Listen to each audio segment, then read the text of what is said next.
welcome to the B2B Growth Blueprint podcast, where we talk with entrepreneurs, founders, and leaders at B2B services, tech, and SaaS companies to learn the systems and processes they've used to create success for their business.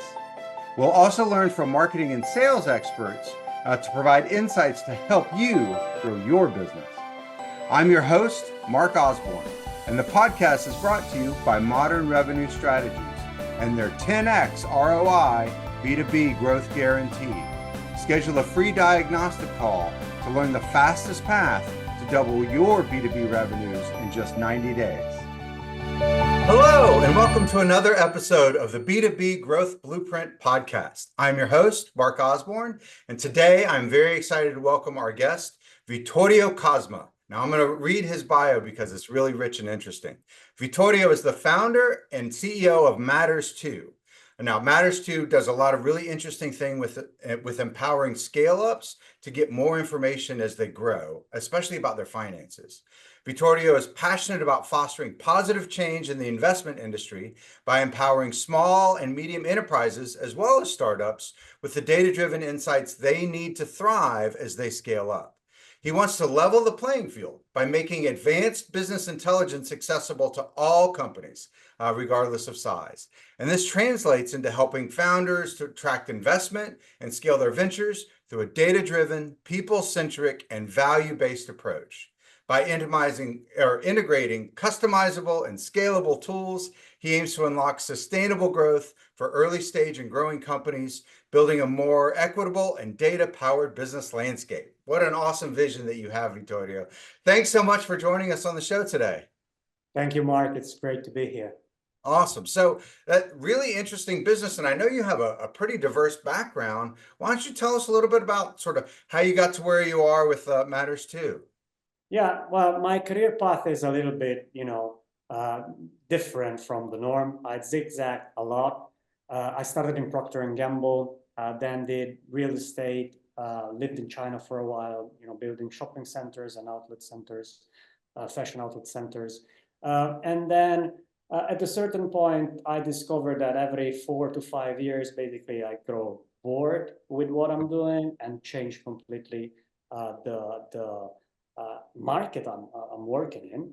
And I was 35 when I realized that, my mind works well when I have to deal with many different things. So this is oxygen for me. I need to be exposed to many different things. And so I really had to think and, to find exactly what I was good at. And almost 10 years ago, I started researching what would be my next phase in life and potentially last in this job for more than 4 or 5 years. So I basically used my financial background in real estate and repurposed it to be able to assist businesses in actually building their own financial frameworks. So I'm lucky I'm exposed to many different things with startups and early stage companies, from drones to barbershop chains to restaurants to other digital startups. So I have a very different and vibrant agenda during the day, but I always do the same thing. So I'm able to actually become more and more proficient in what I do, become more and more into my specific niche, while at the same time having this richness coming toward me. Yeah, that's really interesting. And actually, that's one of the things that I've always loved about working with clients is the opportunity to learn about new businesses and really get in and understand their challenges. But as you say, like deepen your expertise at solving the same types of problems, but just for different businesses. So it keeps that variety while at the same time giving you the chance to deepen that expertise. And you talked about that expertise being around, providing business intelligence insights. And I know you focus a lot on, sort of financial insights for companies. Tell us about some of the systems that you help create there at Matters2 for the companies that you work with. Yeah, so basically we structure from the ground up the financial department, and that means different things from different companies, right? Mm-hmm. Normally, we address different growth pains. So sometimes we have the startups that is looking to raise funds, and in that case, we help them just with dealing with the back end of things. So from creating pitch decks to the data room, doing a bit of sell-side due diligence. If it's a startup, it's normally pretty easy. If it's a company that has been out there for a while, they might have complicated things. So Sure. they might jump on a situation. Maybe you have a founder that has a company in the UK, a company in the US, and no holding. So that's Uh-huh. definitely not investable. So we have to, assess and actually rectify the situation there. In other cases, the needs are more around, creating a team and a business. So ideally, when a company is doing great and growing, they need to, at a certain point, put in place certain rules around how to manage their finances. So one of these could be, for example, creating budgeting procedures. Mm-hmm. And so we come and help the founders create this environment where they can actually manage their company more effectively. Yeah, that makes a lot of sense. And you were telling me a story earlier about how, some of the sort of hairy things that you've come into, and like you had one company that had, I think you said 1,500 different shareholders because of the way that they were structured. Yeah. So Seems like a lot this to wrangle there. Yeah, yeah, and that's one of the examples, right? So founders need to manage their companies, Yeah. so they need to find new clients. They need to actually take care of the company. Sometimes admin gets a bit too much. In this case, this was actually a company who did a very successful crowdfunding campaign back in 2016. So at that time, crowdfunding platforms were not really equipped as they are today. So Okay. today they normally tend to have all the shareholders get into an SPV, a special purpose vehicle, and then this SPV invests into the company. So as Okay. a founder, you deal just with one One shareholder, entity. additional shareholder. In that case, that wasn't the case. Okay. So yeah, we have 1,500 people that every time you have to disclose some information, or you have, your annual general meeting, you have to communicate to all of these people. And then on the other side, you have potentially 1,500 people asking questions. Wow. So yeah, that was fun. But yeah, this is one of the many things that might happen. I know that you work a lot with scale ups, and one of the things that we see working with companies that are in that sort of growth mode is, as they start to move from just the founder or just the founding team doing everything, they need to create systems that allow them to sort of scale themselves out so that they can move out. But you called out something that I thought was really interesting, because they might start to realize that they need to bring in other folks because they don't want to be the bottleneck anymore. But there's a sort of a financial bottleneck that if they haven't enabled budgeting outside of themselves, they're still the bottleneck. How do Indeed. you sort of solve those challenges for companies as they're growing? Indeed, indeed. And that's something that at a certain point founders realize. It's like, okay, Yeah, that's amazing. We're growing fast. I have 24 hours a day. I need to sleep sometimes. sure. So I need someone to help me, right? I need someone to help me comes with a lot of problems. And obviously from choosing the right people and all that HR kind of headache. But then on the other side, and this is oftentimes overlooked, you have to assign a budget to these new managers that come in. Otherwise, you're still the bottleneck. That's Because at right. the end of the day, they take decisions and you have to sign for it. So if you hire a marketing manager, they need to have a budget. That budget needs to be approved by a board, ideally, before the fiscal year starts. And then that person is free to spend, 1,000, 2,000, 5,000, 10,000, 20,000, whatever it is, a month on what they need. Otherwise, you always will be in the loop, but you don't want to receive an email every hour. So that's something that sometimes it's a little bit overlooked and only comes with the realization that, yeah, now you have managers, but they're not as free as they should be. And you're still the bottleneck, and they potentially might be unhappy because they're not able to do what they're supposed to be doing.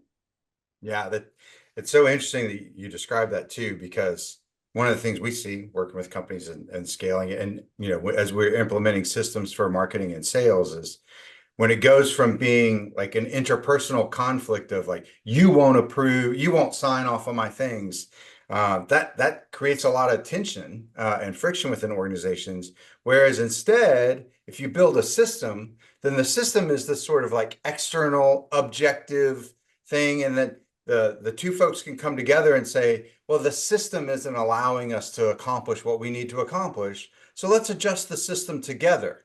And it becomes less of like finger pointing of, you won't let me do this.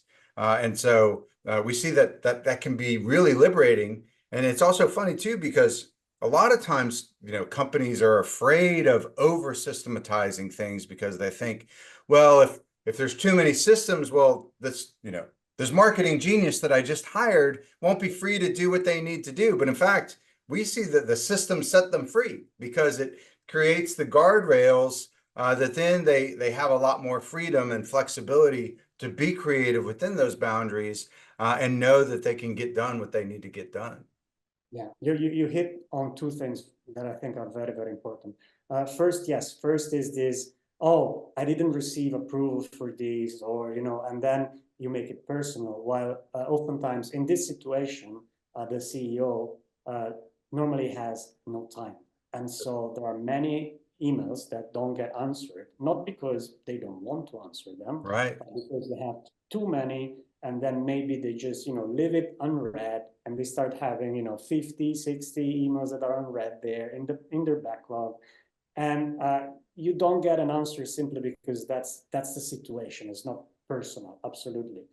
And so having system helps to take this away. But on the other side, it's very important, and I truly believe that you don't have to actually over-engineer. You don't have to create bureaucracy.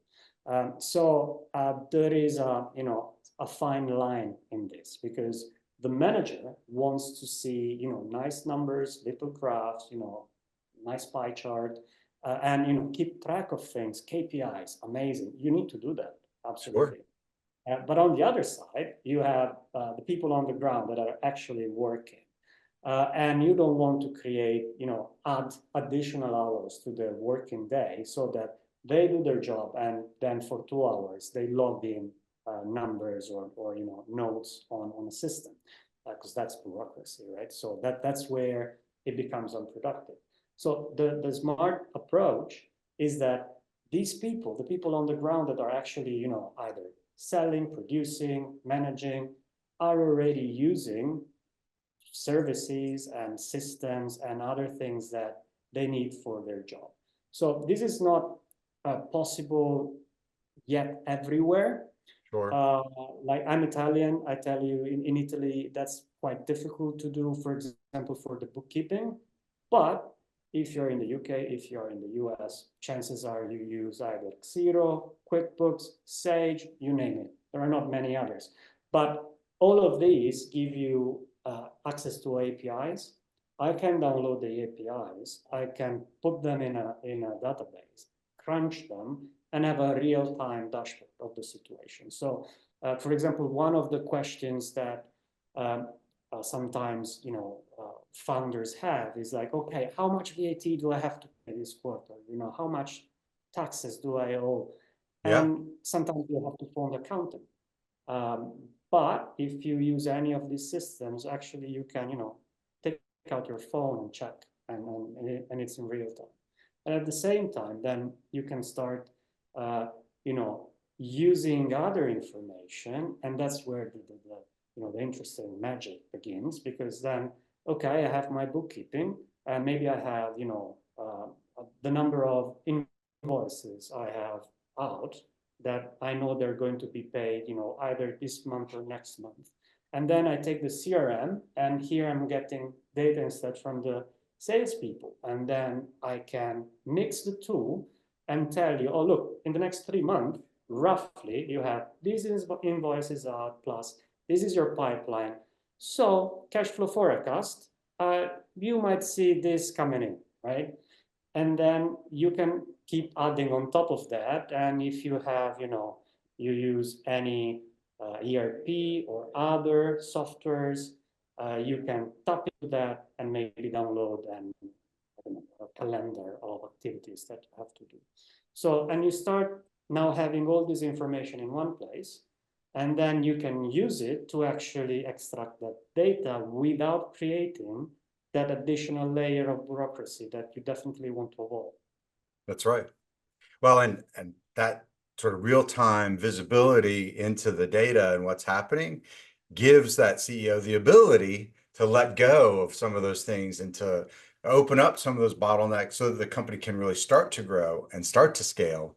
And that idea of bringing in that really solid forecasting on sales as a function of using the leading indicators from marketing and what's in the pipeline and historical close percentages. Like, it's so amazing to see those light bulbs go off because so many, CEOs, founders that we work with, as they start to get to that scale up stage, cash flow, they talk about it in the US as it's like the alligator that'll eat you, like if you're not feeding it. And so when you've got really good, solid predictions of what the cash flow is going to be, you can make much better decisions on, well, where should we invest it? Versus if you're like, well, I don't know what's going to happen.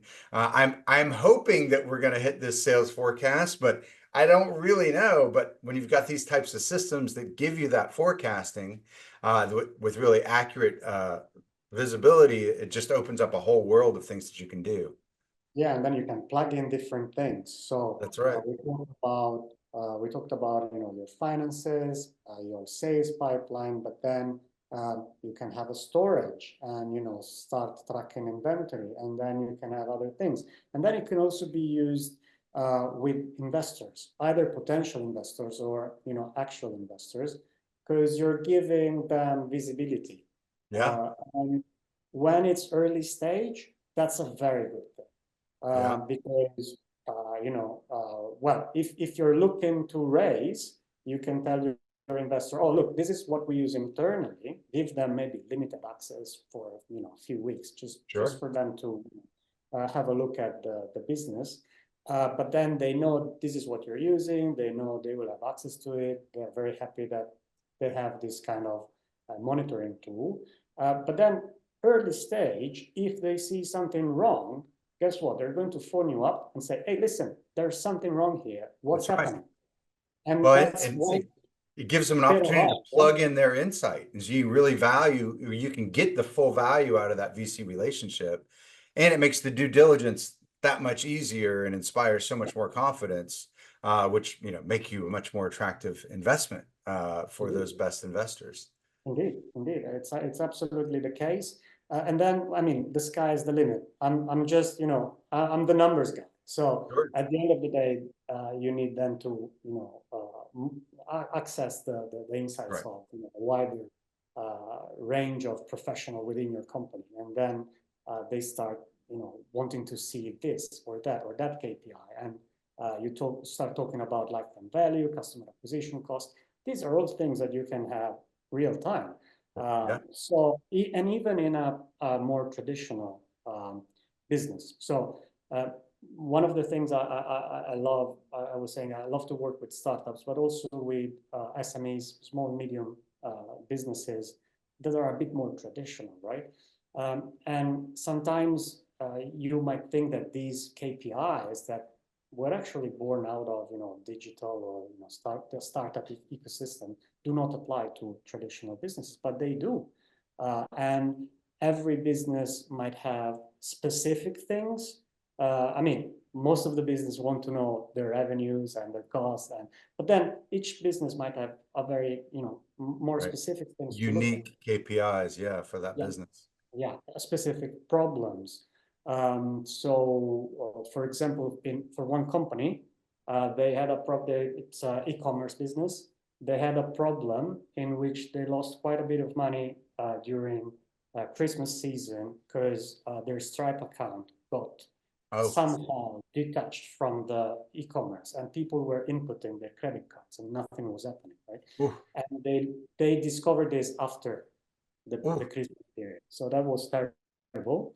But then you say, okay, how can we make sure this does not happen anymore? And then you start to put them in the same dashboard from different sources. You collect the data so that it becomes evident right away. Yeah. If anything happened. So this is another more, if you wish, creative way to use these kind of tools. Yeah, so valuable, so valuable. So I'm going to take a little bit of a left turn here. As we were sort of talking and learning about your business, I also noticed that you have like a whole series on your website of blog posts talking about sort of horror stories of like what's out there in the VC capital markets of essentially scams that are out there. And I saw one in particular that's sort of the new Nigerian prince scam. Tell us a little bit about this and sort of how you came across it. Yeah, that's a really scary story, really horror story. So by helping several companies, obviously we've encountered a number of interesting and weird things. Actually, the same company that had those 1,500 shareholders, they got approached by someone on LinkedIn saying they were an oil tycoon, and they had just the right amount of money that this company was looking for, and they were willing to invest. So having us on board, they just said, okay, Vittorio, you take care of this. And so I just said, okay, fantastic. Let's start talking. And it wasn't really high level, let's say. It was quite obvious if there was something wrong. A little amiss. Yeah. It was really very poorly executed. So we just asked, proof of funds and other things, and this person sent along like solemn declarations that they had all the money in their bank accounts and things that made absolutely no sense. So we first thing you do when something like this happens, you Google it, right? Sure. And we couldn't find anything. So we said, well, we need to put it out there so that people if someone else Googles it, they'll find your article. And they find, and they can see if it's a similar thing, or they can have a second take and think a bit more about what's happening. And actually, this meant that over the years we received more and more call. I actually received also a call from a person in Dubai saying, "Oh, I'm in Dubai. I've read your article. I see that one of the tricks they use is basically to make you come to Dubai so that you're already invested, so that you have to go through with this because you're already there. Right, you got to get paid back for that plane ticket. Yeah. Yeah, you have a number of marketing, right? So they ask you to work on a business plan for 2 weeks, spend and invest that time. So it's always more and more difficult to disengage because you're already you're going through the process. So it's quite difficult then to disengage, and you're more and more committed. So we had people calling from Dubai. We had CEO of listed companies saying, "Oh, but they're asking and they're asking more and more money." So at that time it was a bit more than 30K. And they were saying, "Oh, for us, in order to invest in your company, you need to have this certification. Please pay our lawyers." And then it became, "Oh no, you have to actually open a company here. So pay. These are our lawyers. Do it through them." Oh my gosh. Yeah, and they're getting more and more sophisticated, asking more and more money.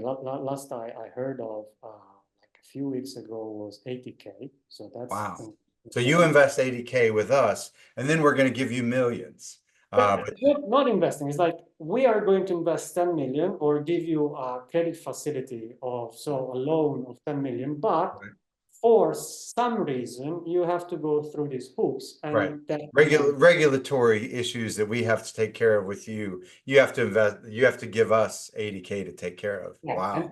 and the problem is that they're getting more and more sophisticated. So basically, for the Sharia law, it's actually, and this is true, you cannot earn profits on the interest if you loan, Okay. if you lend some money. So, Right. you can lend some money, but you Sharia cannot. law. Yeah. Yeah. Obviously, there are ways to go around this, and legitimate way to do that, because I mean banks exist in in the UAE and all over the world. So there are ways to go around it. So basically, what they're saying now, that the story is that due to this Sharia law restriction, you have to create an SPV in the UAE. You have to do it through our lawyers, and it's going to cost this and this. And yeah, and so far I haven't heard of, a legit actually story or something, a story that ended well, unfortunately. Yeah. So yeah, this is happening. It's quite troubling and concerning. But it's one thing more than founders have to be aware of.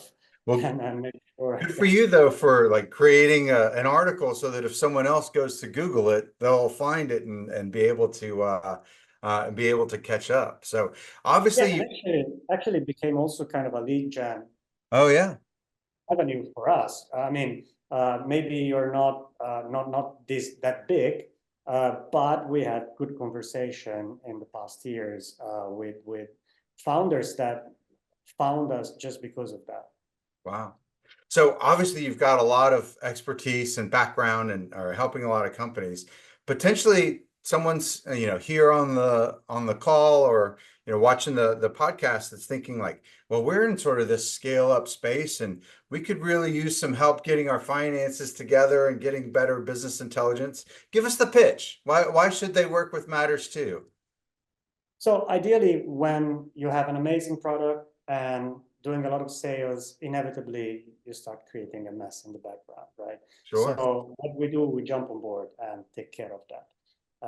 So you can see me as a fractional CFO, although I do not do the fractional CFO per se. I create systems that then will outlive me. And maybe when you will be able to hire a CFO, they will still be there. So I systematize and basically create the structure that will enable companies to grow. So that's my 2 cents, my elevator pitch. Sure. Well, and how can folks get in touch with you, Vittorio? LinkedIn is a big one. Okay. So if you look for Vittorio Cosma on LinkedIn or our website, that is Matters2, two in number. And that's the numeral 2. Exactly.